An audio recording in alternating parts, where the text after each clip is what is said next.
तू मामी के जौरे का सही में रहब। पति कमाते हैं परदेश, लेकिन इधर पत्नी को जो है सो जवानी बर्दाश्त नहीं हुआ। का की 12 साल के बच्चा से शादी कर ली। काहे 12 साल के लड़के से शादी कर ली? अब हमारा पसंद आयल तो हम यहाँ के जवाब से मन में एगो उमंग जाग गई, मन में जोश जुनून जाग गई कि इनका से हम जवा से शादी करी। उन्हें मर्द पैसा कमैहन आ ई मर्द जवा से काम चलैहन। ये बात बा। हाँ ये बात बा। देखिए 30 साल के मेहरारू जेबा से 12 साल के लड़का से शादी कर ले बड़ी। काहे जिस्म के भूखा बा लोग, जिस्म के प्यासा बा लोग। जेबा से इनकर जिस्म के जेबा से प्यास जौन बानू इनका पति ना बुझा पावत रहन, ओसे 12 साल के लड़का जौन के बा ई बियाह कइले बा। आ ई सब शौक जेबा से पूरा करताटे। कहता कि सुहाग रात मनैनी ह, बाकी उ सुहाग रात से जेबा से ई बहुत संतुष्ट और खुश बाड़ी। तू मामी के जौरे का सही में रहब? हाँ हां रहेम। रहब। हाँ अच्छा तू बताव, मने हिती चुक झाट बुर के बढ़ले बड़ा खड़ा उड़ा होला तार? हाँ हैं? हाँ होला तू मने शादी कर लब, हिनकर काम चला लेब तू? हाँ चला ले। चला लेब मने हाँ। पिटाए वाला बात बतीब तू, जबरदस्ती बतीब। हाँ। हिनकर काम चल जाई। इनकर मर्द जे बासे ये इतना मने यंग बाड़न, स्ट्रांग बाड़न, तो उनका से जे बासे इनकर काम चलते नहीं के तू काम चला देब। हिती चुक बड़ा हाँ चला देम। चला देब। हाँ अच्छा शादी कइले तो सुहाग रात मनैले कि ना? मनैनी। मना लेल बड़ा? हाँ कई बार? है कई बार? एक बार। एक बार? हाँ। अच्छा शादी कइले कई दिन हो गए?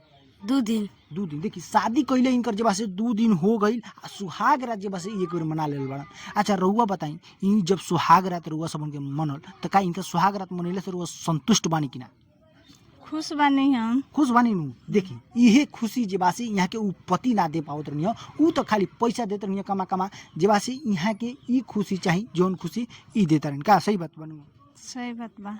अच्छा बबुआ तू बताव, शादी तो कर लेला ठीक बा, लेकिन तहार उम्र तो कमाई के नहीं छे, केंग होई? कमाई का उम्र बा। बा हाँ कच्ची में कमी बा? रोपनी उपनी ईटा उटा धोल जाला, सब कुछ करल जाला। अच्छा उ कमैला से तारा लागत कि इनकर जेबा से खर्चा चल जाई? हाँ चल जाई। चल जाई। हई देख 1.25 लाख की जेबा से हार पहिनले बाड़ी, मंगल सूत्र पहिनले बाड़ी 2 लाख के, आ जेबा से ही साड़ी बाटे 5-10 हजार के। त इतना तू शौक पूरा कर सकत रह?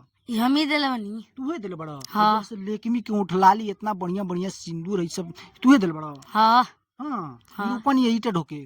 हाँ ससुरु तू नहीं, तू दिमाग लगाव तारा ज्यादा। तू मन जेंग मन में आलोंगे बोल देब कमाई के औकात नहीं के कहत रह कि हई ना हु कर देनी। ई सब इनकर पति दिले बड़े, तू तो बहुत मजा देता रह। हम सब देले बनी। तू दिले बड़ा? हाँ तू मजा देता रह कि का देता रह? ई बताओ। ये देले बनी, माजे देले बनी। हां मजा देता रह। हाँ देखो सबसे पहले यहाँ के कहनाम जे बासे, यहाँ के पति जे बासे मजा ना दे पावत रहनी ठीक नु, तो तू मजा देता रह। आ ई जे बासे सब सामान यहाँ के पति के ह, आ उ पति के रुआ छोड़े ना कि नु? मने देखी अब वहाँ का छोड़ देला बनी अब। हाँ हाँ छोड़ वहाँ देले से बनी। ना बतियाई ना हम। हाँ तो मने रउआ लागता है हित चुक लइका बाटे जौन बाटे राउर खर्च चला सकताटे। अरे उ चली चाहे ना चली वैसे रो का करे के बा। हाँ हमरा कुछ नहीं के करे ना, के। हमरा- बाकी समाज में जेबा से गंदा संदेश जाता, मैसेज जाता कि ये देखिए छोट बच्चा से राउर उम्र कितना बा? राउर 30 साल बा। 30 साल। ओकर उम्र कितना बा? 12 साल। 12 साल। 30 साल के मेहरारू जेबा से 12 साल के लड़का से शादी कर ले बड़ी। काहे जिस्म के भूखा बा लोग, जिस्म के प्यासा बा लोग। जेबा से इनकर जिस्म के जेबा से प्यास जौन बानू इनका पति ना बुझा पावत रहन, ओसे 12 साल के लड़का जौन के बा ई बियाह कइले बा। आ ई सब शौक जेबा से पूरा करताटे। कहता कि सुहाग रात मनैनी ह, बाकी उ सुहाग रात से जेबा से ई बहुत संतुष्ट और खुश बाड़ी। का रउआ संतुष्ट बानी इनका से? अब हो गइल बा तो बुझी जो संतुष्ट बानी। संतुष्ट बानी नु? का पता कहीं इनका से संतुष्ट ना होके हम कहीं फिर दूसर जगह करे के पड़ जाए। ना कहीं ना करे, नहीं नु करे के बाटे। यहाँ से कहले बनी तब कहीं ना। हाँ, तो बाकी बाकी तो बड़ा पातर बाटे, दुबर मतलब इनकर जेबा से काम उतना डोज ना पुगा पाई है। काय को तनी पातर लोग बहुत चिमर होला। हाँ देखी भले ही पातर बाने छोट बाड़े। गाना आजकल जो पतरी बलम बड़ा मजेदार होला। हाँ। वहीं बाड़न। देखी पातर बलमुआ बेकी बड़ा मजा इनका के देले बड़े। साफ सुहाग रात के दिन इनका संतुष्ट और खुश कर दिले बड़े। यही से मतलब ई कहत रही कि पातर बलमुआ है। देखी है, देखी लइका के सीधा खड़ा होता नहीं। देखी पातर बलमुआ बाड़े, बाकी इतना ना ज्यादा मजा दे दिले बाड़े कि इनकर मियाज एकदम गदगद बाटे ना। हाँ सही बात बानू? सही बात बा। हाँ अच्छा मानते नहीं अगर अभी इतना पातर बड़े ज्यादा इनून हुई तो मियाज उनके खराब हो सकताटे। तका हो जाए, दवाई मंगा के मेडिकल से दिया जाए। हाँ। बउओ दवाई खइबो ना हैं? बीमार पड़म तबे नु। अच्छा कितना देर हो जाला? कितना देर हो जाए? कितना वैसे देर? ई सब बतावे वाली बात जे बता दिए अच्छा बतावे ले नहीं के? कदी हमनी के जानता नहीं सन हम नहीं जानते हैं सर। अच्छा ठीक बा, माने कम अगर हो तो दवाई मंगा ली काहे कि दवाई जे बा से सेट करी बढ़िया से तोहरा।